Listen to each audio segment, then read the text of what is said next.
Shri Jose J ചെരുവിൽ 1972 ആ നിയമം അത്രമേൽ ലളിതമാണോ എന്ന് പറഞ്ഞാൽ ഒരു സംസ്ഥാനത്തിന് വിചാരിച്ചാൽ ഏത് റോഗ് ജീവിയെയും അല്ലെങ്കിൽ മനുഷ്യനെ ആക്രമിക്കുന്ന ജീവിയെയും വെടിവെച്ച് അപ്പോൾ തന്നെ തോക്കെടുത്ത് വെടിവെച്ച് കൊല്ലാനും പരുവത്തിൽ പഞ്ചസാര പാലുമുട്ടായ പരുവമാണോ 72 ഉത്തരവ് ശ്രീ ജോസ് ജെ ചെരുവിൽ?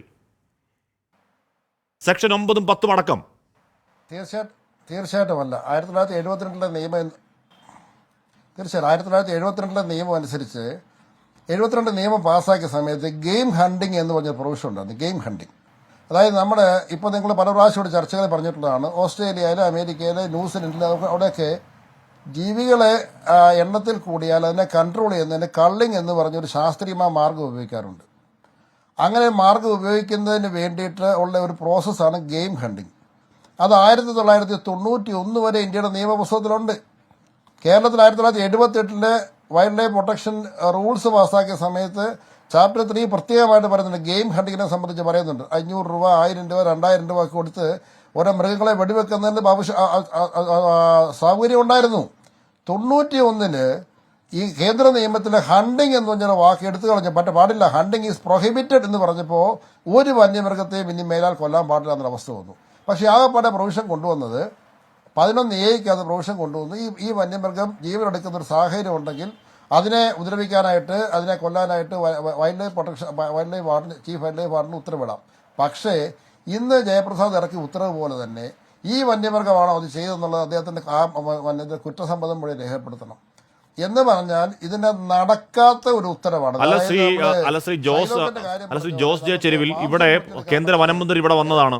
ഇവിടെ കേന്ദ്ര വനമന്ത്രി വന്നിട്ട് പോയതാണ്. ഇത് 72 നിയമമാണെന്ന് എല്ലാവർക്കും അറിയാം. 72 കഴിഞ്ഞ് കേരളത്തിൽ മാത്രമല്ല രാജ്യത്തിന്റെ പല സംസ്ഥാനങ്ങളിലും ഈ വന്യജീവികൾ കാടുകൾക്കകത്ത് പെറ്റുപിരകി നാട്ടിലേക്ക് ഇറങ്ങുന്നു, മനുഷ്യനെ കൊല്ലുന്നു. കേരളത്തിലെ മാത്രം പ്രശ്നമാണോ? അല്ല. അപ്പോൾ എല്ലാ സംസ്ഥാനങ്ങളിലും പ്രശ്നമുള്ളതാണെന്ന് അറിയാം.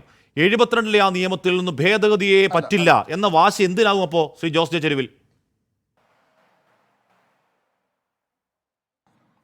നിശ്ചയമായിട്ട് അതുകൊണ്ടാണ് നിശ്ചയമായിട്ട് ഞാൻ പറയുന്നത്. 2017 കാലഘട്ടത്തിൽ ഇന്ത്യ ഗവൺമെന്റ് വെസ്റ്റേൺ ഗാർഡ്സിന് ലോക പൈതൃകവാദി ലഭിക്കാൻ വേണ്ടി ആപ്ലിക്കേഷൻ മൂവ് ചെയ്തു. അതായത് ആപ്ലിക്കേഷൻ റിജക്ട് ചെയ്തു. 2012 ഈ അപേക്ഷ അനുവദിച്ചു. അന്ന് കൊടുത്ത ഒരു കണ്ടീഷനാണ്. ഇന്ന് നിങ്ങൾക്ക് സൈറ്റിൽ കയറി ഗൂഗിൾ യുനെസ്കോയുടെ സൈറ്റിൽ കയറി നോക്കിയാൽ അറിയാവുന്നതാണ്. അന്ന് കൊടുത്ത കണ്ടീഷനാണ് കേരളത്തിലെ ഫോറസ്റ്റുകളൊക്കെ ഐസൊലേറ്റഡ് ആയിട്ട് കിടക്കുന്ന ഫോറസ്റ്റുകളാണ്. ഈ ഫോറസ്റ്റ് ശാസ്ത്രം അനുസരിച്ച് ഐസൊലേറ്റഡ് ഫോറസ്റ്റ് എന്ന് പറയുന്നത് ഡിപ്ലീറ്റിംഗ് ഫോറസ്റ്റ് എന്നാണ് പറയുന്നത്. ലോക പൈതൃകവാദി കിട്ടണമെന്നുണ്ടെങ്കിൽ ഈ വനങ്ങൾ ഏകീകരിക്കണം.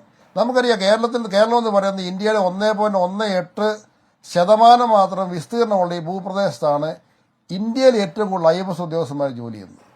ഇവിടെയാണ് 24 വന്യജീവി സങ്കേതങ്ങളുള്ളത്. ആ 24 വന്യജീവി സങ്കേതങ്ങളോ നാഷണൽ പാർക്കുകളോ ഏകീകരിക്കണമെന്നുണ്ടെങ്കിൽ ഏതായാലും വനം വളരുകയില്ല. അപ്പം ഇതിൻ്റെ ഇടയ്ക്കുള്ള ആളുകളെ ഒഴിവാക്കണം. ആ ഇടയ്ക്കുള്ള ആളുകളെ ഒഴിവാക്കാൻ വേണ്ടി ഈ മൃഗങ്ങളെ ജൈവ ആയുധങ്ങളായിട്ട് തന്നെ ഉപയോഗിക്കും. മൃഗസംരക്ഷണം എന്നൊക്കെ പറയുന്നതൊക്കെ ഞാൻ പറഞ്ഞു. ഇന്നിപ്പോ അടിയന്തര യോഗം ചേരുന്നുണ്ട് വനം വകുപ്പ്. സംസ്ഥാനത്തെ മുഴുവൻ വന്യജീവി ആക്രമണങ്ങളെ കുറിച്ച് യോഗം ചർച്ച ചെയ്യുന്നുണ്ട്. വനത്തിനകത്തെ കുളങ്ങൾ, തടയണകൾ, ജലദൗർലഭ്യം നേരിടുന്നവരുടെ ലിസ്റ്റ് തയ്യാറാക്കി സർക്കാരിന് സമർപ്പിക്കാൻ തീരുമാനിക്കുന്നു. എനിക്ക് തോന്നുന്നു ഇതുവരെയുള്ള ചരിത്രത്തിൽ ആദ്യമായി ഒരു ഒരു ആധികാരികം, സമഗ്രം എന്ന് തോന്നാവുന്ന കുറെ തീരുമാനങ്ങൾ എന്ന് പറഞ്ഞാൽ ഇത് സംസ്ഥാന ദുരന്തമായി പ്രഖ്യാപിക്കലടക്കം ആധികാരികം തോന്നാൻ കുറച്ച് തീരുമാനങ്ങൾ ഉണ്ടായി യോഗമുള്ള ദിവസമാണ്. അതിൽ പറയുന്നുണ്ട് ചൂട് കൂടുന്ന ഒരു കാരണമാണെന്ന് പറയുന്നുണ്ട്. അപ്പോൾ സ്വാഭാവികം മൃഗങ്ങൾ കൂട്ടമായി നാട്ടിലേക്ക് ഇറങ്ങും. അവിടെ മൃഗങ്ങൾ പെരുകുമ്പോൾ അത് സ്വാഭാവികമാണ്. അപ്പോൾ അതുകൊണ്ട് ഇത് ആ മേഖലയിലെ മനുഷ്യനെ ഒഴിപ്പിക്കാനുള്ള ബയോവെപ്പണാണെന്നൊക്കെ പറയുന്നത് കടുത്ത ആരോപണമല്ലേ ശ്രീ ജോസ് ജെ ചെരുവിൽ?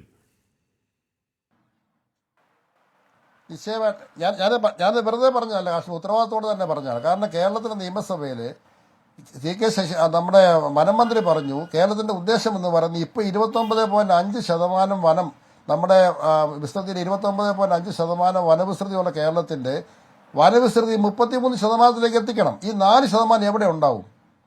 ഈ 4% ഉണ്ടാവണമെന്നുണ്ട്. ആ 4% ഉണ്ടാവണമെന്നുള്ള ആഗ്രഹവും ഈ വനങ്ങളെ ഏകവന പദ്ധതി, ആനത്താര പദ്ധതി, ശലഭത്താര പദ്ധതി ഇതെല്ലാം കൊണ്ടുവരുന്നത് ഈ വനങ്ങളെ ഏകീകരിപ്പിക്കാൻ വേണ്ടിയിട്ടാണ്. ഒരു കാര്യം മനസ്സിലാക്കുക, ആനത്താര പദ്ധതിയുടെ പിന്നിലുള്ള കള്ളം എന്താണെന്ന് വെച്ചാൽ വനത്തിൻ്റെ സ്വഭാവം അനുസരിച്ച് ആനകൾ സഞ്ചരിക്കും. ആനകൾക്ക് ആവശ്യമുള്ളതിനേക്കാൾ ഒരു 4-5 ഇരട്ടി ചെടികൾ അല്ലെങ്കിൽ വൃക്ഷങ്ങൾ നശിപ്പിച്ചാൽ പോവുക.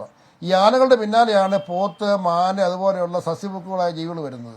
ഇതിനെ പിടിക്കാൻ വേണ്ടിയാണ് ഞാൻ ഒന്ന് CK ശശിയിലേക്കും സംഷാദ് മർക്കാറിലേക്കും പോയിട്ട് അങ്ങനെയൊക്കെ വീണ്ടും എത്താം.